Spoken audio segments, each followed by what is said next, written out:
Hi everyone, welcome to 10 Minutes to Hired, where we bring you inside information from top companies to help you ace your interview. My name is Amber Champagne. I'm a career intern at the Career Development Office. And I'm here with Kiersten.post at Gartner, based in Stamford, Connecticut. And I kind of just want to start off by saying that this is going to be less of an overview and more of what students need to know the night before an interview, kind of how they can prepare to stand out as UConn students, and how they can stand out in their interview in general. A more generalized overview of resumes and hiring will be posted on our newsletter on the Career Development website. So first, I kind of wanted to ask if you could just dive into a brief overview of the company for us and what makes it unique. Absolutely. So Gartner is the world's largest research and advisory platform, and our clients are coming to us for access to a giant research library where they know they can find information that is totally vetted, written by experts, and then they can talk to those experts and get advice from them about the business challenges that they're facing. And alongside that, they're also getting access to different events, conferences, consulting services, etc. And we do this across all areas of business, ranging from things like HR, marketing, legal, supply chain, but you will tend to find that we focus in tech. It's probably what we are most known for. And I would say something that makes us really unique, I think, is probably our dedication to work-life balance, especially in our industry. I think that's not always super common. And Gartner, when it's 5 o'clock, it is 5 o'clock. Close your laptop, or if you have other priorities that you really care about, we encourage you to take care of those things, even if it happens to be during the workday.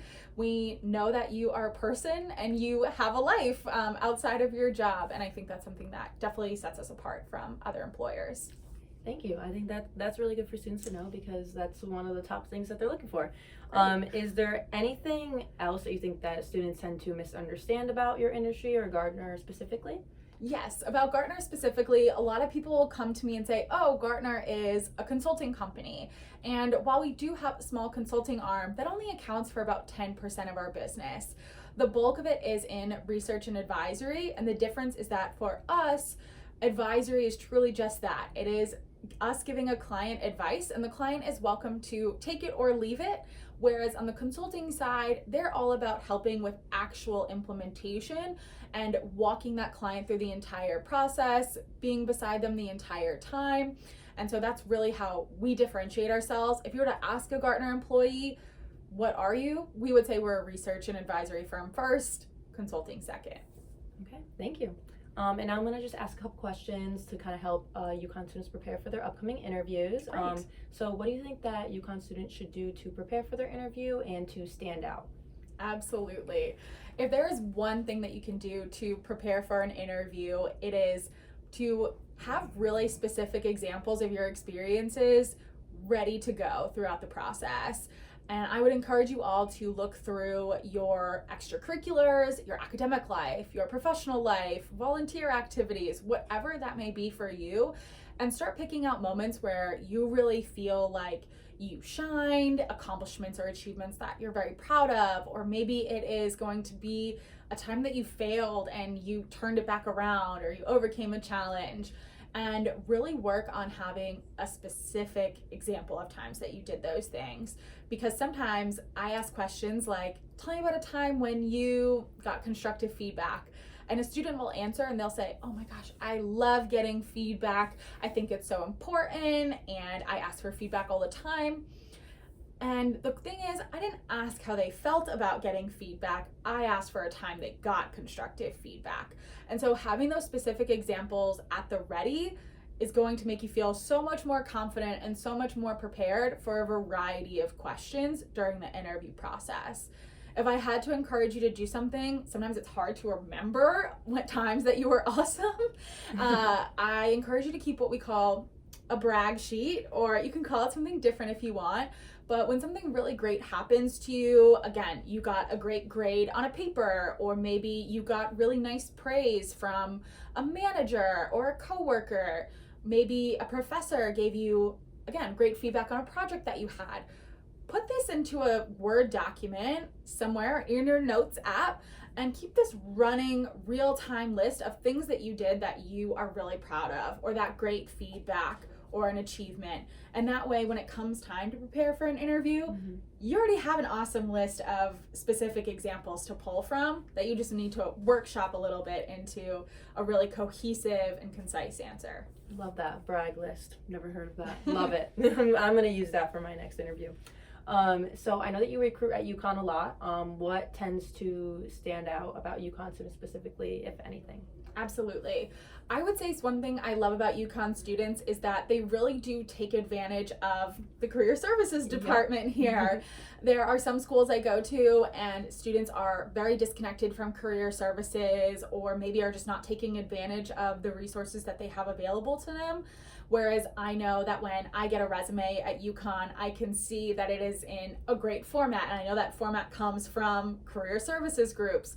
And they have really great interviewing skills. They are dressed well at the career fair. And I know a lot of that guidance comes from the career services department. And I encourage you, if you haven't stepped foot in career services yet, please do so. These people are amazing. Agreed. Thank you. So next question, how do you choose one candidate over another if they have similar experiences? Oh, this is a great question. Now, if I'm looking at two resumes that are very similar to each other, that is great. But I would say a couple things that I might think about is that where if you have been at the career fair, you've probably seen a lot of recruiters have you fill out an iPad or maybe scan a QR code to make a profile.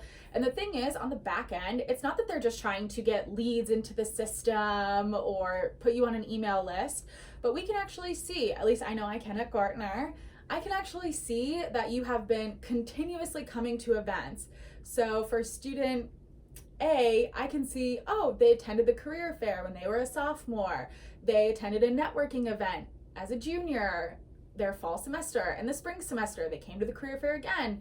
So now I'm recruiting for full time, and this person has a whole history available to show me that they were active, they were engaged. And so that can be really important and make a difference of, all right, this is someone who maybe hasn't interacted with us before, has great experience, but this is someone who I clearly have been able to tell has been passionate about Gartner and working here for a while can be a differentiating factor. And then if I could add one more, I would probably just say how they present themselves during the interview, because I have been with people who have really wonderful experiences on paper, great resumes, and then we get in the call and they have no enthusiasm, no engagement, they have no questions to ask, and I'm left wondering, do they even want to be here? Are they even interested? They have all these cool experiences that align, but they don't actively seem like they want this role. So enthusiasm, engagement, asking questions throughout the process can really make a difference. All right, thank you. You guys heard her. So scan in when you guys go to the career fairs and Career Tuesday. Take advantage of that. So is there anything else that you would like to add to our discussion today that we haven't talked about? Yeah, I would just say if you are interested in Gartner, we, as Amber said, we do have our headquarters out in Stamford, Connecticut, but we also hire in some really sunny places like Fort Myers, Florida, which is where I'm from, as well as Dallas, Texas. Those are probably the two offices where we hire the most of our undergraduate talent. And the last thing I'll leave you with is just that Gartner is a really great place that truly cares about their people, both personally and professionally, whether that is things like having incredible benefits that start on day one, or taking care of you when you maybe have a personal life crisis going on. And on the professional side, they really care about internal mobility and your own individual professional development, getting to have really open, honest conversations with your manager about the direction you want your career to go. And those are definitely the things that have kept me here for 5 years. Thank you. That's really important. All right, so that's about it. If you didn't have anything else to add, thank you guys for taking the time to watch 10 Minutes to Hired, and thank you for interviewing with us at the Career Development Center office. I hope that students can watch this and feel better prepared for their upcoming interviews. We're going to leave Kirsten's contact information in the description down below if you guys have any questions, comments, concerned, and thank you for watching. You can also reach out to me on LinkedIn, Kiersten.post. I look forward to hearing from you.